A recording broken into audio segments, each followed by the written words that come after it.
이 팬데믹 거치면서 줌이 일상화돼서 참 좋은 것 같아요. 좋은 것도 있고 나쁜 것도 있는 것 같습니다. 그러니까 이 실시간 화상회의를 한다는 것 자체의 장점은 공간을 이동하지 않아도 되고 즉각적으로 바로바로 뭔가를 할 수 있다는 장점이 있는 반면에 이 줌이 활성화되다 보니까 어떤 분들은 그런 말씀 많이 하시더라고요. 쉴 시간이 없다. 뭔가 회의도 주말 저녁에도 무슨 회의하자 그러고 또 뭐만 있으면 응? 온라인 공간에서 만나자 그러고 그러니까 이게 좀 거절하기도 힘들고 그러니까 개인 여가 시간이 많이 줄었다. 그런 말씀 많이 하시더라고요. 줌이 저도 생각해보면 작년까지 거리두기 할 때 그때 막 줌으로 강의도 많이 하고 아무래도 초반에는 많은 분들이 줌 접속하는 것도 어려워하시고 또 강사 입장에서도 생각을 해보면 일방적으로 혼자 떠들어야 되잖아요. 계속 뭔가를 얘기해야 되지 않습니까? 오프라인 같은 경우는 이 대화라고 하는 것 자체, 커뮤니케이션 자체가 눈빛이 될 수도 있고 분위기가 될 수도 있고 또 뭐 어쨌든 이 제스처 위주로 또 정보도 전달하고 이런 것들이 되게 많았는데 줌은 오로지 지금 우리 이 공간처럼 저만 비디오가 켜져 있고 나머지 분들은 이제 비디오가 꺼져 있고 또 다 이 무트되어 있고 이러면 혼자 얘기를 계속 해야 되는데 그러면 막아 뜨면 안 되잖아요. 예를 들어서 제가 얘기를 한 2초 정도만 안 해도 굉장히 어색해요. 그러다 보니까 이런 실시간 줌 강의하시는 분들이 굉장히 부담스러워했거든요. 오프라인 강의 1시간 할 정도의 분량으로는 줌회의에서 한 30분 정도? 음. 그러니까 바꿔 말하면 줌으로 1시간 정도 예를 들어서 강의할 분량이면 오프라인에서 2시간 정도 강의하실 정도의 네, 어떻게 보면 강사 입장에서도 좀 뭔가 부담이 좀 되는 것도 있고 교육본부에서 줌으로 그러니까 내부 인원을요? 네, 내부 직원들 저희를 서울로 불러 올리기가 힘드니까 음, 서로의 시간을 위해서 줌으로 한다고 하시는데 네, 이게 새로 프로그램이 바뀐대요. 그래서 그 프로그램을 배우려고 모여서 해도 저희가 알아듣기 좀 힘들 텐데 음, 줌으로 이렇게 실시간으로 보여주신다고 하니까 그리고 이게 줌이 가끔 끊기잖아요. 이렇게 사업장 아니 뭐지? 교육 환경에 따라서 네, 그래서 실습하는 것도 힘들고 가서 배워도 따라가기 힘든데 줌으로 음, 보이자 이러시니까 전달받는 저희는 좀 힘들죠. 그리고 말이 교육이지 회사 입장에서는 옆에 있으면 이제 이리 와서 이거 해봐 이렇게 하잖아요. 네. 그러니까 막 집중해서 못 듣죠, 강의를. 그러니까 그게 줌 교육의 폐해 같아요. 저도 진짜 맞아요. 해보면 한 번에 뭐 100명, 200명 할 수 있는데 일단 강사 입장에서 전체 컨트롤이 힘들고 왜냐면 한 10명만 넘어가도 이게 한눈에 안 보여요. 사람들이. 그러니까 비디오를 다 맞아요. 켜놓고 있다고 하더라도 이 강사 시선 안으로 다 안 들어오기 때문에 일단 통제가 안 되고 그리고 방금 말씀하셨던 것처럼 본인들이 편한 장소에서 듣거나 아니면 급기야는 본인의 일하는 장소에서 듣는단 말이에요. 근데 일하는 장소에서 들으면 그렇죠. 급한 일이 생기면 또 불려가야 되고 또 다른 우선순위가 있는 일에 있어서 내가 지금 바로 처리해야 되면 그러니까 이 부주의해질 수밖에 없는 예, 그런 환경이 조성될 수밖에 없는 거죠.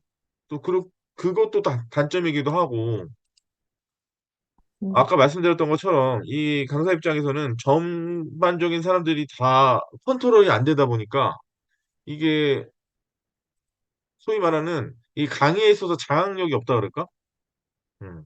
이게 제대로 하고 있나 이런 생각도 들고 그리고 중간중간에 제대로 이해를 하고 있는지에 대해서 뭔가 이렇게 딱 던져봐야 되는데 던져보더라도 별로 이렇게 뭔가 피드백이 잘 안 나오다 보니까 그런 게 좀 안 좋더라고요. 예, 정병화 학우님 안녕하십니까? 네, 안녕하세요, 교수님. 예, 그 저기 예, 겉옷을 입으셨네요. 네, 겉옷을 입으셨습니다. 그 날씨가 오늘은 그렇게 날씨가 춥지는 좀 않던데요. 선선해가지고. 그러니까 이제 좀 있으면 이제 12월이고 그래서 요새 좀 현장은 좀 어떠세요? 현장요. 네, 아무래도 아침에는 춥고, 예, 오늘 같은 날은 이제 낮에는 좀 약간 더웠고 그렇습니다. 그렇죠. 그러면 이제 보통 어, 출근을 몇 시 정도 하세요? 집에서 한 6시 정도 나가세요? 아침에 한 7시 10분 정도까지 가고 있습니다. 그러면 집에서 몇 시에 나가셔야 돼요? 집에서요. 네. 집에서는 1시간 이상 걸리니까 6시 나가야죠. 그러니까 그럼 6시에 집에서 출발하시려면 그래도 준비하시고 뭐 하시려면 식사도 조금이라도 하시고 뭐 하시려면 음, 5시 전에는 알았어요. 기상하셔야 돼요. 예, 그죠? 다시 5시 한 전에 말씀. 기상하셔서 준비하시고 이제 준비하셔가 6시에 나가셔가지고 또 현장 도착하셔가지고 야, 참.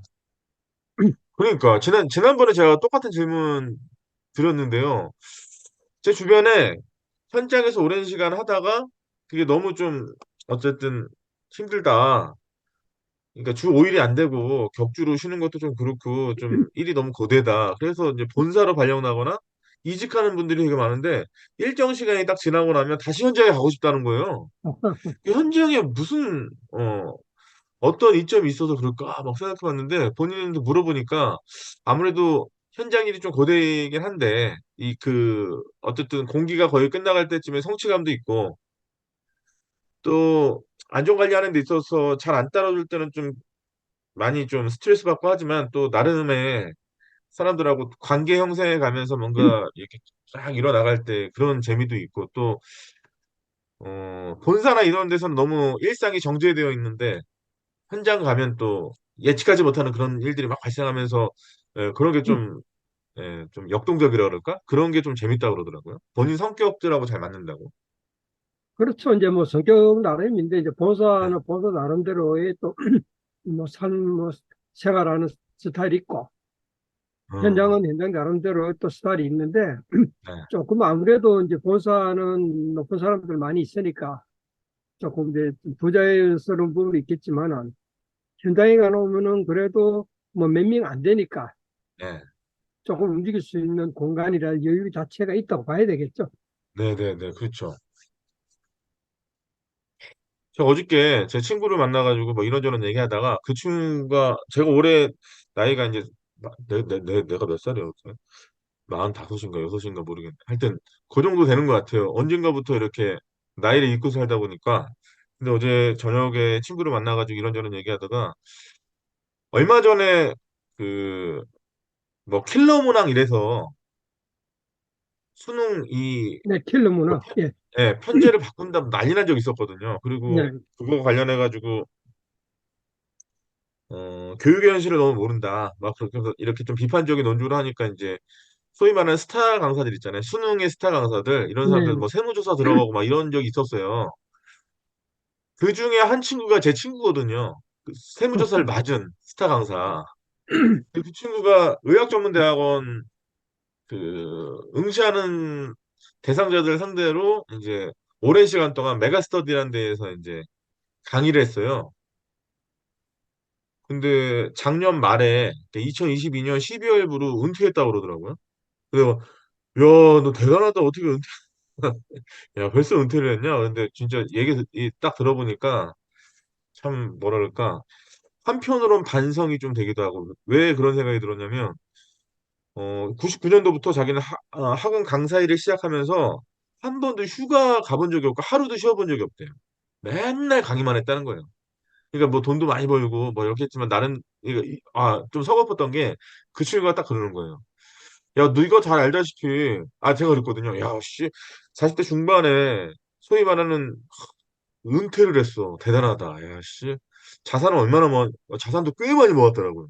건물도 많이 사놓고, 거기서 돈도 많이 나오고, 뭐 그래서, 대단하다. 근데 이제 그 친구가 딱 어떤 얘기를 했는데, 그 얘기 딱 들었는데 굉장히 서글퍼지면서 되게 미안하더라고. 뭐라 그랬냐면, 야, 99년도부터 지금까지 한 시간도 놀아본 적이 없고, 휴가 가본 적도 없고, 남들이 말하는 소소한 일상을 자기는 누려본 적이 없다. 그 무엇보다도 난 친구라고 만난 사람이 너밖에 없어. 그 얘기 딱 듣는데, 뭐, 여러 가지. 그러니까요. 사람이 어떤 가치관을 어디다 두느냐에 따라 되게 다르겠지만, 뭐 그런 생각이 좀 많이 들었어요. 그 말씀 들으면은 왜 네, 사는지, 뭐 네, 때문에 사는지, 네. 그런 부분에 대해서 때 따져보면은 인생의 행복이라는 것 자체가 네, 어떤 면에서 때는 돈도 중요하죠. 네, 당연하게. 네, 경제적으로 중요하겠지만은 네, 또 어느 정도 경제적으로 여유만 된다 그러면 또 사람이 삶의 질을 갖다 향상시키고 싶지 않습니까? 네, 그런데 강의만 하고 학생들 그거 한다 그러면은 결과적으로 한마디로 뭐 돈의 노예라든지 그렇죠. 또 아니면은 이제 일에 대한 그뭐 노예 뭐 노예라 그런 스타일이 되겠죠. 일에 네, 빠지기 네, 때문에 네, 네, 네, 그런다 그러면은 삶 자체가 어떤 했을 때는 지금 뭐 은퇴는 해가지고 이제 지금부터 좀 여유가 있어지겠지만 네. 그러다 그러면은 삶 자체가 황폐해진다고 보는 거 아니겠습니까? 저도 그런 생각이 되게 많이 들었어요. 그러면서 뭐, 예, 그런 생각이 되게 좀, 뭐가 맞는 거지? 뭐 이런 생각도 들고, 뭐, 아니, 그, 뭐, 호텔도 몇 개나 가지고 있고, 거기서 나오는 수익도 꽤 되고, 뭐, 그러면서 예를 들면 이런 거죠. 아, 나 지난주에 라스베가스 갔다 왔어. 뭐, 이런 거. 그러니까, 일반적인 사람들은 전혀 할 수 없는 그런 걸 했다고 얘기하는데, 그 전반적인 얘기를 다 듣고 나니까, 아, 이 친구는 본인의 20대 후반부터 시작해서 30대를 통으로 다 날리고, 아, 날린다고 보다 30대, 그리고 40대 중반 오기까지의 이 많은 시간들을 거의 한 게 없구나. 뭐 이런 생각이 딱 들다 보니까, 되게 좀, 지금 저 현장 옆에 보면 그 장안평 그 자동차 네, 중고 부품 그걸 많이 하고 있거든요. 네네네, 그쵸. 그 뒤에 이제 옆에 그 이제 현장 민원 때문에 사장님들하고 이사하고 이야기하다 보면은 그 사장님들이 보면은 돈 많으신 분들은 다 몇십억, 수십억, 수백억 가지고 있어요. 네, 그래도 매일 나와서 일하고 있어요. 그래서 음, 그분 연세도 많아요. 한 1년 정도 뭐 넘은 분들도 있는데, 네, 그걸 물어, 아니, 사장님, 회장님, 그 돈 좀 쓰시고 좀 여유 있게 좀 즐기시죠. 그러면은 일하는 게 즐기는 거랍니다. 그러면은 음, 결과적으로 자식들한테 물려줄 거 아닙니까? 네, 자식들 물려주면 자식들끼리 재산 싸움 나는 거죠. 너는 네, 얼마나 줄지는 네, 모르지만은. 네, 네. 그러면 그게 과연 행복한 거냐? 또 그건 음, 아니란 이야기죠. 근데 그분들은 어쨌든 간에 자기가 음, 아까 교수님 말씀대로 네, 쉬는 날 없이 나와서 일하거든요. 네, 요즘은 이제 일요일 같은 데는 안 하지만은 그 월요일부터 토요일까지 계속 나와요. 나와가지고 기름 만져가면서 일하고 있는 거예요. 그러면서 또 그게 자기는 그 자체가 즐겁다기보다는 그 즐길 줄은 모르는 거죠. 한마디로 그렇죠. 말해서. 남는 그렇죠, 거 그렇죠. 그러니까 그렇죠. 결과적으로는 그 돈은 제 주위에 좀 여러 사람이 있거든요. 돈은 많이 있다 그러 즐길 줄은 몰라요. 음, 그리고 한 아이가 어디로 무엇을 해야 될지 모른다고 음, 그런 이야기를 많이 해요. 이야기해요. 그래서 아니 저는 여행도 좋아하고 뭐 걷는 거 다 좋아하거든요. 네, 그러면 갈 때는 엄청 많은데 가고 네, 싶은데 네, 근데 또 여러 가지 상황이 안 돼서 못 가고 있는데 그런 네, 분들은 오직 돈벌이 뭐 그런 부분에 매진하고 있다는 이야기죠. 그 부분 또 안타깝죠. 음, 근데 그분들 볼 때는 당연하게 생각하지만 저는 옆에서 보면 안타깝죠. 음. 그러면 하구님, 그 중용이 되게 중요하다 그러잖아요. 중용. 이 그렇죠.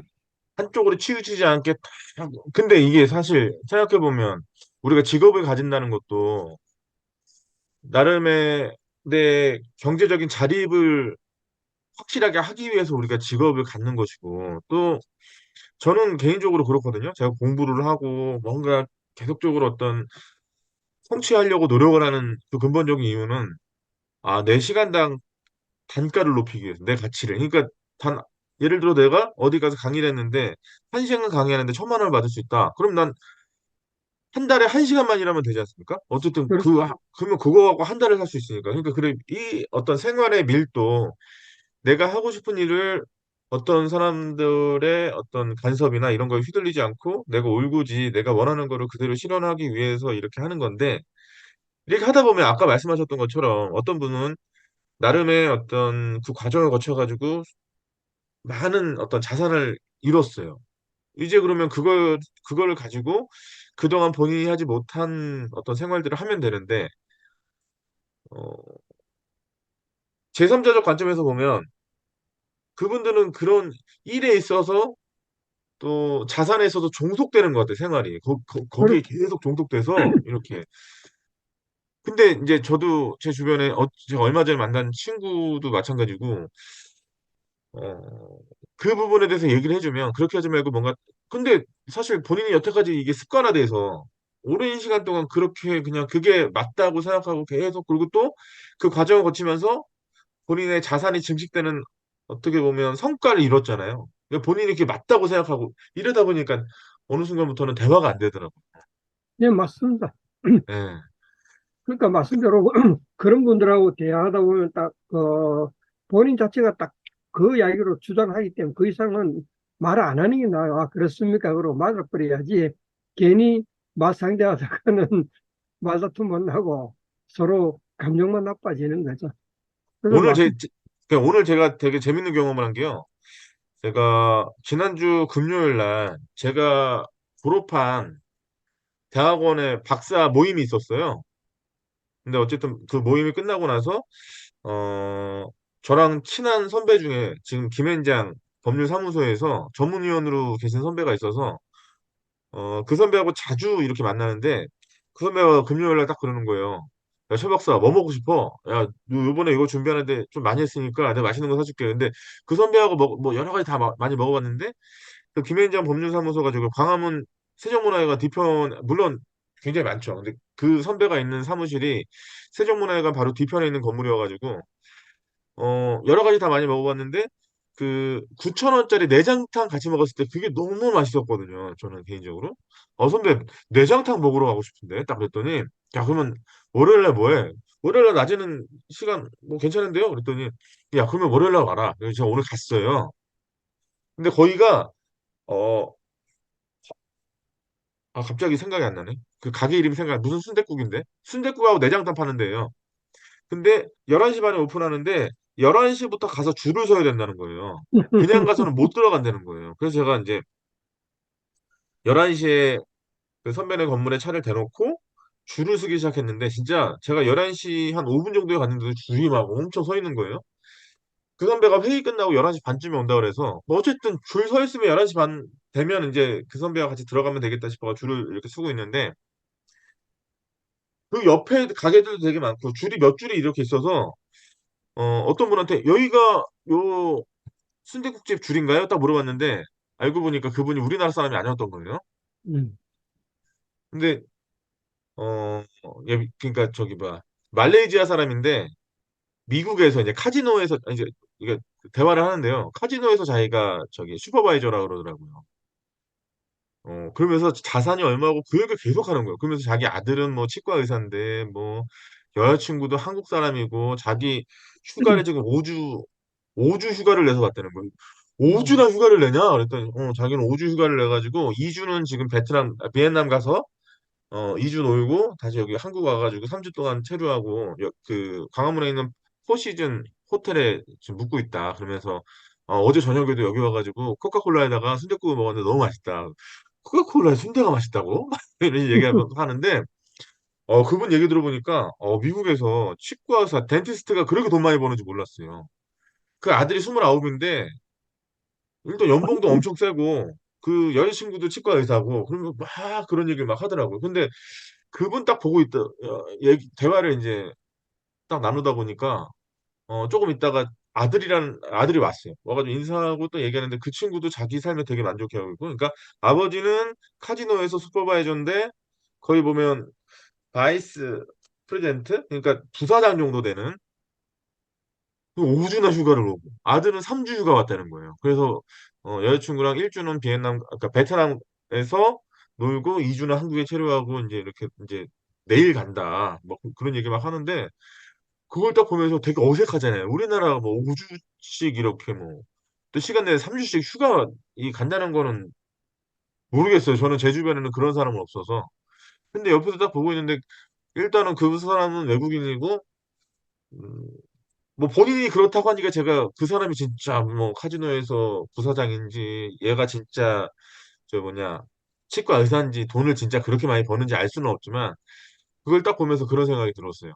야, 참 멋있는 삶은 잃는 것 같다. 그래도 본인이 여행 가고 싶으면 5주나 여행 갔다가 이렇게 먹고 싶은 거 그 나라에서 맛있다는 거 줄 서서도 먹어보기도 하고 또 참 이런 것도 괜찮지 않나 이런 생각이 드는데 대화를 하다가 이제 선배가 와가지고 같이 밥 먹으면서 같이 차 마시면서 이런저런 얘기하다가 갑자기 그런 생각이 들었어요. 그분이 아무래도 김앤장 법률사무소가 우리나라에서 넘버 원이잖아요. 법률사무소 중에서는. 그래서 지금 해당되는 사건을 수임해가지고 하는 것들 막 얘기했다 보니까 어느 순간에 야, 여태까지 내가 만나고 같이 생활했던 사람들하고는 전혀 다른 삶을 사람들이 굉장히 많구나. 이 변호사 집단도 그렇고 또 아까 만났던 그 외국인들도 그렇고 참 그렇구나. 야, 어떻게 사는 게 맞는 거지? 그리고 어제는 또 제가 아까 말씀드렸지만 작년 말에 은퇴했다는 그 친구도 만나고 이러다 보니까 야, 어떻게 사는 게 맞는 걸까? 아, 이게 뭐가 뭔지 모르겠다. 이런 생각이 들더라고요. 우리 정병화군님 같은 경우 아까 뭐 여러 가지 말씀 많이 하셨는데 이게 판단이 잘 안 내려질 때가 있잖아요. 예를 들어서 내가 더 수익을 낼 수 있는 어떤 일이 내 앞에 이렇게 딱 왔어요. 할 수 있는 기회가 딱 생겼어요. 근데 그거를 내가 딱 잡아버리면 일단 내 생활에서 여태까지는 한 50%는 내가 가족들하고의 삶 이런 것들을 유지하고 50%는 일 이렇게 해가지고 적정하게 이렇게 유지를 했는데 이 프로젝트를 받아버리는 순간에 가족들하고 같이 지낼 수 있는 게 한 30%로 줄어버리고 일이 한 70% 된다. 대신에 수익은 굉장히 많아지는 거죠. 그게 굉장히 좀 결정하기가 좀 힘들다고 치고 그럴 때는 좀 어떻게 좀 생각하시는 편이세요? 첫째는 이제 그런 부분에서는 가족하고 먼저 네. 저는 결혼했으니까 이제 가족하고 상담을 서로 상의를 해야죠. 상의를 해. 왜냐면은 혼자 뭐 교수님 혼자 산다 그러면 혼자서 결정하면 되겠지만 네. 결혼한 사람은 아무래도 가족이 있으니까 가족하고 같이 협의를 해야 되는 거죠. 그러면은 아마 애들이 어릴 때 같은 데는 아마 가족들 쪽으로 가야 되는 게 맞을 것 같고, 이제 조금 한 40대 정도 이후로 넘어간다 그러면 아마 가서 돈 벌어 오라 그러고 가라 그럴 것 같아요. 왜냐면은 그때는 이제 경제적인 게 더, 왜냐면 애들이 크니까 네. 더 많이 들어가다 보면은 그래, 어, 갔다 오세요. 그렇게 아마 그럴 것 같아요. 음. 그러면 이제 근데 이제 모르겠어요. 그 판단해야 되는 그 순간순간에 이게 참 왜냐면 얼마 전에 전총조하고 남현이 사건을 보면서 대부분의 사람들이 그런 얘기 많이 한단 말이에요. 아니 저 말 같지도 않은 무슨 51조의 자산이 있다 그러고 뭐 저게 현실적이지도 않고 저런 말도 안 되는 얘기 왜 속아 이런 얘기 많이 하는데 어쨌든 그 사람 그 전총조라는 사람한테 투자를 했던 사람이 돈이 없는 사람들도 있지만 또 돈이 많은 자산이 많으니까 뭐 5억씩 투자하고 이런 사람도 있지 않습니까? 11억씩 투자하고 이런 사람도 있는데 왜 그럴까 생각해 보면 어 결국 그런 것 같아요. 내가 뭔가 지금 판단해야 될 어떤 대상이 눈앞에 있는데 여기에 내가 제어하지 못하는 나의 욕심 이런 것들이 있으니까 그런 걸 빨리 잡아야 되겠다. 뭐 그럼 사기꾼들이 그런 사람의 어떤 심리 이런 것들을 기가 막히게 알아챈다는 거예요. 그렇겠죠. 근데 예. 그 사실 그 사람들도 알 텐데 저거 좀 이상하다. 저거 좀 의심해 봐야 된다. 이거 좀 알 텐데 결국 사기의 마수에 걸려드는 거는 이제 그게 제어가 안 되니까 그렇게 되는 거잖아요. 네. 일도 마찬가지인 것 같아요. 제가 지금 제 앞에 들어와 있는 일들이 굉장히 많은데 이거를 지금 현재는 딱 드는 생각은 아, 그래 나는 신입사원의 마음가짐으로 뭔가 나한테 주어진 일이 있으면 무조건 다 한번 해보고 왜냐면 이게 뭐 시간이 좀 더 지나서 내가 못할 수도 있는 일일 수도 있다 이런 생각 하다 보니까 뭐 그런 걸 많이 이제 하게 되는데 그렇게 하다 보니까 이제 아무래도 시간 투자를 그쪽에 많이 해야 되는 거죠. 그러다 보니까 기본적으로 내가 뭔가 계획했던 일들이 조금 조금 뒤로 밀리게 되고 이런 걸 요새 제가 좀 느낍니다. 요새. 예전에는 그런 걸 많이 못 느꼈었는데 요새 그런 걸 되게 많이 느끼면서 야, 이거 생활에 어떤 제어가 좀 필요하겠다. 이거 조절을 좀 해줘야 되겠다. 이런 생각을 하고 있음에도 불구하고 어느 순간에 이제 뭔가 딱 하다 보면 그래, 그래도 지금 이 시기에만 할 수 있는 일이 있어. 지금 이게 그걸 거야. 이러면서 계속 이렇게 받게 되더라고요. 그런 일을 하게 되더라고요. 오늘도 그 선배하고 얘기하다가 또 뭐 하나 해보자 그래서 또 그거 또 수락하면서 또 돌아오는 차 안에서 아, 더 바빠지겠는데? 막 이런 생각을 막 하게 되는. 결국 그런 것 같습니다. 제가 생각하기에는 그러니까 아까도 또 요번 학기에 어 논문 쓰신다는 어떤 분하고 전화 통화하니까 그분도 또 그런 얘기도 하고 또 다른 얘기도 하고 막 이렇게 하다 보니까 점점 아 이게 뭔가 판단하는 게 되게 시간이 가면 갈수록 되게 어렵다. 누군가가 뭔가 결정을 저도 제 고집이 되게 세지는 것 같아요. 그러니까 어떤 분한테 어떤 조언을 듣고자 얘기를 하다 보면 사실 그렇잖아요. 조언을 제가 그분한테 요청한 거는 그분의 말을 듣고 어, 내가 지금 내 생각하고 비교해가지고 내가 어떤 너무 한쪽으로 편향적이거나 잘못된 생각을 가지고 있다, 이런 게 포착되면 내가 생각을 바꾸었다. 그런 마음으로 딱 듣는 건데, 어느 순간부터는 제가 듣고 싶은 것만, 제가 설득되는 것들만 이렇게 좀 받아들이는, 좀 그렇게 되는 것 같아가지고, 그런 것 같습니다. 그래도 그게 어려운 것 같아요. 시간이 가면 갈수록. 쉽지는 않아죠. 예. 우리 전병호님은 좀 그렇지 않으세요? 다 마찬가지 아니겠습니까? 그 부분 자체가. 음, 결정 자체가 한다는 것이 순간의 선택이, 지나서 지나고 나면 순간의 선택이 어떻게 가는 건지, 예. 그때 이거 선택했으니까 이렇게 또 갔다. 여러 가지가 있을 수가 있는 거죠. 그런데 지나간 거 후회하면 뭡니까? 앞에 이제 미래는 후회 안 하고 살아야 되는 게 중요한 거 아니겠습니까? 그 제가 한번 여쭤볼게요. 중간고사 잘 보셨어요? 네? 중간고사 잘 중앙서, 보셨어요? 중앙서 못 봤습니다. 김해. 아니, 왜냐면, 아까 어떤 분이 뭐 질문을 하는데, 어떤 학우님이, 안전심리하고 안전문화를 수강하고 있는데, 중간고사를 너무 못 봤다. 아, 근데 이렇게 되면 안 될 것 같아서, 과제도 열심히 했고, 이제 기말고사가 남았는데, 제가 중간고사 볼 때, 쪽지로 다 남겨드렸었거든요. 이거, 교환해서 100% 나왔고, 다중문항이 있을 수 있으니까, 그걸 꼼꼼히 체크하시라고 이렇게 남겨드렸었는데, 그분이 이제, 그런 거 언급하시면서, 아, 그래도 소스 좀 주셨으면 좋겠다. 소스 좀. 왜냐면 기말고사 못 보면 안 되니까 좀 잘 보고 싶은데 어떻게 하면 되겠습니까? 근데 제가 어저께 출제를 마쳤거든요. 기말고사 출제를 어제 마쳤는데, 제가 드릴 수 있는 답이 그거밖에 없는 거예요. 근데 제가 이제 생각은 그래, 이번에 좀 자체가 뭐 안전문화뿐만 아니고 여러 부 자체 다중 답을 낸다는 것 자체는 있지 않습니까? 예, 예. 실질적으로 우리가 진짜 뭐 젊은 학생들도 학우들도 많이 있겠지만은 대부분이 공부하는 사람들은 직장인이고 또 나이가 또 예, 있다는 이야기 생각이 들거든요. 예, 예, 그런데 예, 다중을 내버리면 솔직한 얘기로 힘들어져 버려요. 다중 자체를. 예, 예. 답안을 갖다가 내면은 차라리 그 중에 틀린 걸 찾아 그러면은 뭐 찍어서라도 하나로 찾을 수가 있는데 쉽게. 음, 음, 그러니까 다중을 내버리면은 힘들어지고 또 우리가 따져보면은 라이센스를 따려고 대부분이 와 있지 않습니까? 예, 졸업도 해야 되지만은 자격증 취득을 위해서 오지 예, 않습니까? 예, 예, 자격증 예, 지금 사지선당이에요, 자체가. 예, 사지선당에서 나오면 하나만 찍으면 된다는 이야기죠. 그럼 네, 뭐 내가 아는 것 같으면 정확하게 맞추면 되는 거고. 네, 또 안 그러면 가면 되는데 다중으로 돼버리면 실질적으로 정확하게 모르면 다중 답이 못 쓴다는 이야기죠. 예, 예, 그럼 차라리 저는 제가 볼 때는 필답편보다 더 어려운 부분 문제예요.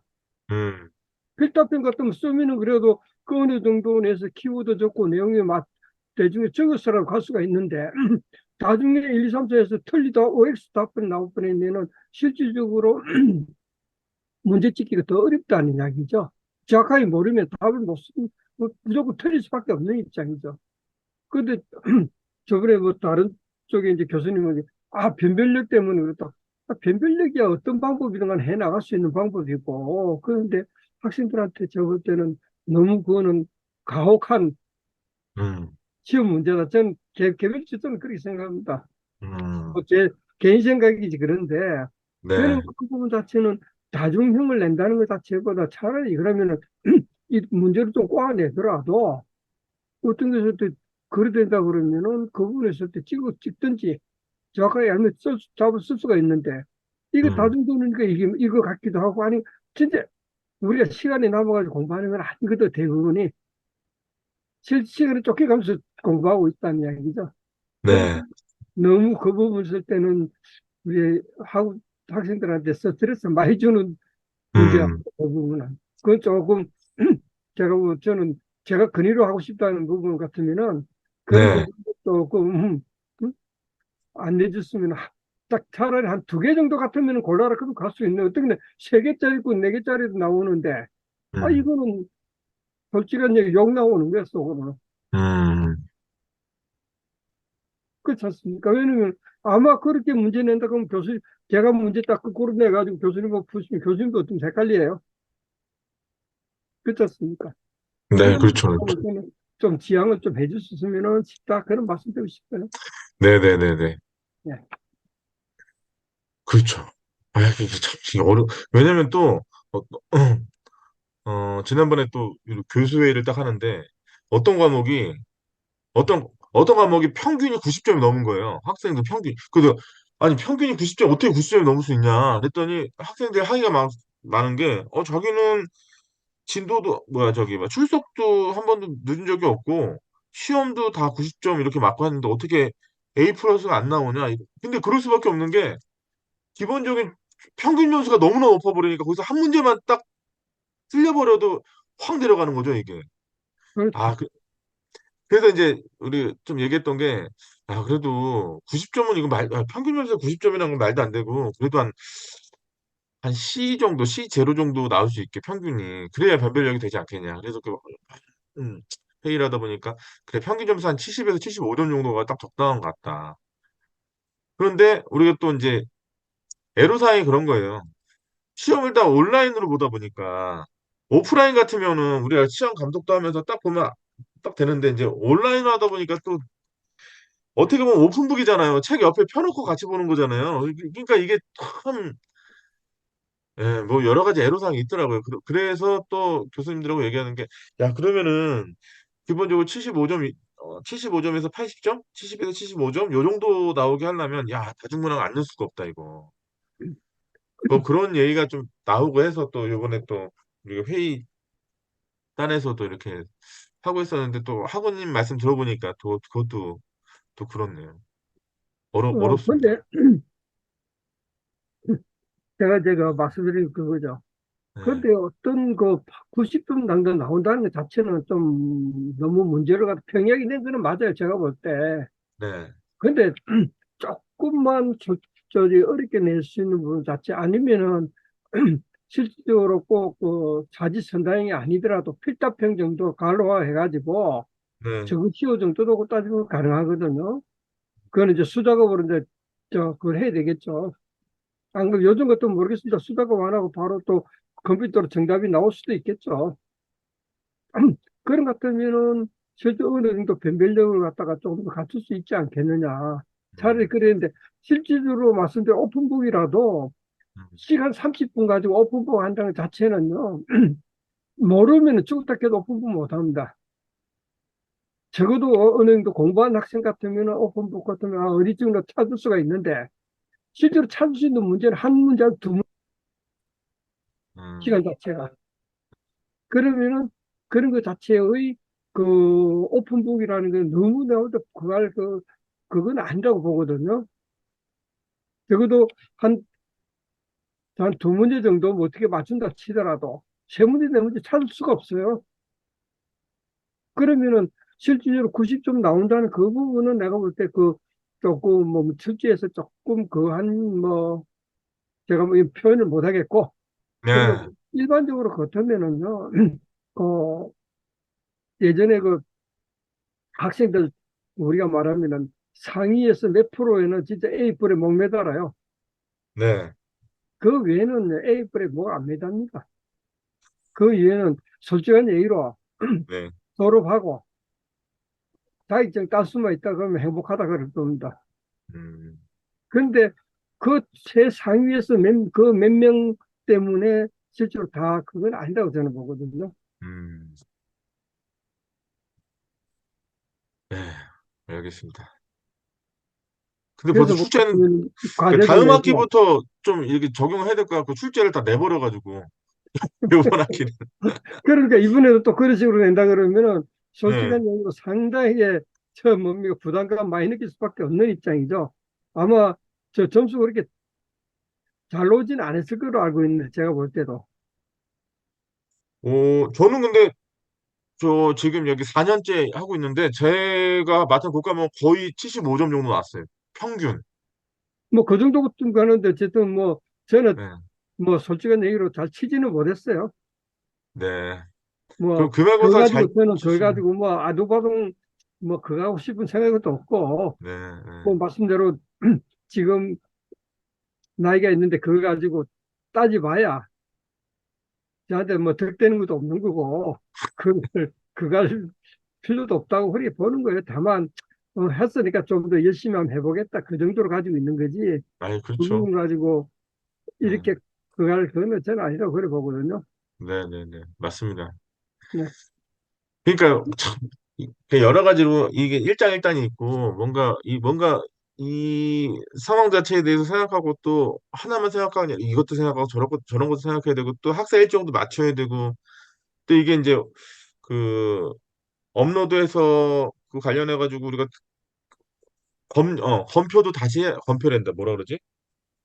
검표가 아니라 뭐라 그래? 아무튼 저기 뭐야 검, 네, 검사도 다시 해봐야 돼요. 이게 잘못된 문제가 있는지 없는지부터 그렇죠. 시작해가지고 뭐 다 해봐야 되니까 또 이제 과제 내신 거 보면은 뭐 이번 학기 같은 경우는 제가 세 과목 맡고 있는데 과에서 인원이 한 거의 900명 가까이 되니까 그거 다 읽어봐야 되고 또 그것도 내야 그거 만약에 모르긴 몰라도 하려면 한 3일 정도는 그냥 컴퓨터 앞에 앉아가지고 계속 읽어보고 또 예, 또 안 내신 분들 있잖아요 또 그러면 또 안 예. 내시면 또 아예 점수를 드릴 수가 없으니까 또 어떻게 보면 또 그런 부분에 있어서 또 기본 점수대로 드릴 테니까 지금이라도 내세요. 근데 사실 제 경험상 기본 점수라도 드릴 테니까 지금이라도 내세요 하면 거의 뭐 한 100분 중에 한 10명, 10명 정도 뭐 내시고 이러는데 뭐 어쨌든 그런 것도 챙겨야 되고 뭐 저런 것도 챙겨야 되고 또 어떤 분은 또 그런 말씀 하세요. 요 과목이 뭐 이상 안 나오면 자기 저기 장학금 못 받으니까 좀 근데 그거 제가 어떻게 해요, 그거를. 그 제가 어떻게 할 수가 없지. 그거 뭐 시험 점수를 제가 어떻게 왜냐면 시험 점수나 이런 거 건드릴 수가 없는 게 우리 사이버대는 시스템에서 다 그냥 채점이 돼버려가지고 그거 어떻게 뭐 건드릴 수가 없어요. 그리고 또 과제 배점 자체도 10%밖에 안 되기 때문에. 근데 그것도 다른 학우들 열심히 했는데 제가 어떤 학우가 그렇다고 해서 저 그 점수를 뭐 그렇게 할 수는 없잖아요. 그 나름의 애로사항이 되게 많습니다. 그런. 그렇죠. 네. 나름대로 애로사항은 뭐 당연히 가장 많이 있다고 봐야 되겠죠. 그렇죠, 그렇죠. 예. 우리 정병학우님은 보통 그러면 5시 정도에 기상하시려면 시침은 몇 시 정도 하세요? 10시 반 정도, 10시 반. 예, 10시 반, 늦어도 11시 반에는 자죠. 그러면은 대개 오시면은 한 7시 정도 되세요? 6시 반이나 7시 정도 되죠. 특별할 일 없습니다. 6시 반에서 7시 정도요. 예, 그러면 어 대개 오셔가지고 보통 한 몇 시간이 한 4시간? 한 4시간 정도 생활하시는 거네요. 주무시고 그렇죠. 다시 이제 가시고 이런 거네요.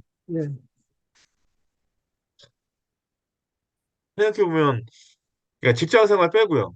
예, 내가 어떤 수입을 위해서 하는 그 활동 빼고 오로지 내가 내 자신을 위해서 아니면 우리 가족들과 보낼 수 있는 시간이 참 4시간, 5시간 그 정도밖에 없다는 게 참 서글픕니다. 어느 순간부터.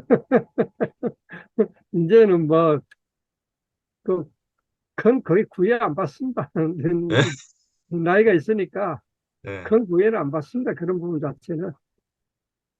건강하게 잘 다니고 있다는 것만 해도 집사람은 고맙게 생각하고 있으니까. 아, 그럼요. 그럼요. 예, 건강하셔야 됩니다. 진짜. 그렇죠. 뭐, 음. 뭐 다른 지금 것보다도 예. 뭐 저 같은 경우도 마찬가지지만은 다 은퇴해가지고 다 있거든요. 예. 은퇴해가지고 있다 보니까 실제로 전부 다 저 부러워하고 있죠. 좀. 아, 우리 학원 지금 이렇게 일하고 계시고 이런 게, 그렇죠. 음. 저희 형님도 59년생이에요. 저희, 그- 저는 형제가 저희 형밖에 없어요. 그러니까 저희 형하고 저. 59년생이고, 그러니까 저희 형님하고 저하고 나이가 19살 차이 나거든요. 물론 그거보다 더 제가 많으니까 그랬죠. 제가 저희 형님 하는 일을 좀 도와드리고 있긴 하지만, 저희 형님이 항상, 자기 자신에 대해서 되게 만족해하면서 저한테 말씀하시는 게 그런 거예요. 야, 정아, 그래도 내가 나이가 이제 좀 있으면 70인데, 내 친구들 지금 일하는 애들 별로 없고, 근데 내가 지금 다른 사람한테 아쉬운 소리 안 하면서 내가 내 이 사업을 지금 계속 하고 있다. 나는 너무나 만족한다, 내 삶에. 그런 얘기를 하더라고요. 일할 수 네. 있다는 거, 그렇죠. 본인이 주체적으로 뭔가 이렇게 해서 이렇게 음, 꾸려나갈 수 있다는 거에 대해서 되게 만족해 하더라고요. 예. 그렇죠. 그럴 수밖에 없는 것 자체가 예, 지금 뭐 요즘에는 100세 시대라 그러는 상황에서 예. 지금 이제 뭐 은퇴해가지고 보면은 산에 매일 출근하는 친구들도 많고 아, 그쵸, 그쵸. 그리고 나머지는 또 뭐 이것저것 한다고 그러긴 하는데 집에 솔직히 집에 있으면은 와이프하고 계속 부딪히면은 좋은 일은 없죠. 그럼 나가가지고 응? 어쨌든 뭐 점심 회사에서 먹고 그다음에 집에 들어와서 밥차리도 먹고 그렇게 이제 부딪힐 일은 별로 없죠. 그렇게 생각하면 또 그 자체가 상당히 뭐 좋은 현상이라고 봐야 되겠죠.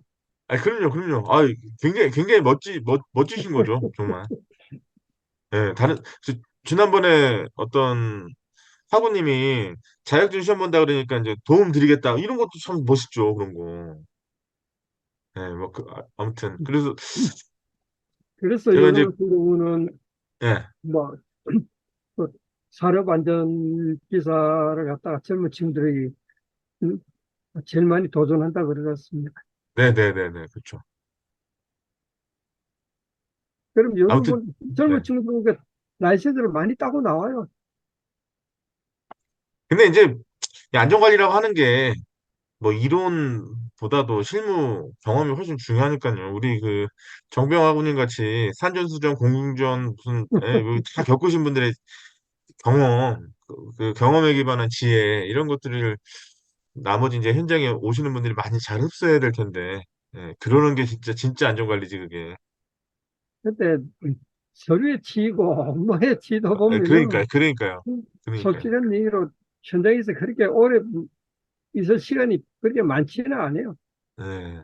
그러니까 그런 얘기 하더라고요. 아니, 안전관리를 현장에서 현물을 보면서 현장에 맞는 대책을 자꾸 마련해야 되는데 이거 페이퍼워크 때문에 이게 시달려가지고 현장에 가지 못한다고 그런 얘기를 많이 했었고요. 오늘 그리고 아까 그 김현장 법률사무소의 그 선배님하고 교보문고를 갔었는데 안전 관련된 서적이 있는 코너를 쭉 보는데 아, 이게 읽을 만한 책이 별로 없는 거예요. 음. 기대하십시오. 아무튼 뭐 하기로 했습니다. 그 우리 아무튼 오늘 교수님 한번 네. 응? 좋은 책 한번 써보시죠. 아유, 그럼, 당연히 써야죠. 그, 제가, 우리, 정병하고님, 나중에 시간 되시면 한번 인터뷰 좀 한번 하겠습니다. 여쭤볼 거 있으면 제가 인터뷰도 해서 좀 책에도 싣고 그렇게 하겠습니다. 아무튼 네. 오늘 참석해서 너무 감사드리고, 항상 오실 때마다 뭔가, 어, 다른 대상들한테는 물어보지 못하는 것들, 그리고 대화할 때 주제가 너무 고착화되어 있었는데, 우리 정병하고님하고 이렇게 대화하다 보면은 이게 참 다변화되는 것 같고, 또 나름의 어떤 경각심을 갖게 되는 것 같고 해서 굉장히 재밌습니다. 네. 다음 주가 마지막이거든요. 라이브 예, 예, 강의실이. 예, 다음 주에도 시간 되시면 또 예, 오셔가지고 같이 다양한 주제로 이야기 나눴으면 좋겠습니다. 예, 알겠습니다. 네, 예, 편한 밤 되십시오. 예, 감사합니다. 예. 예.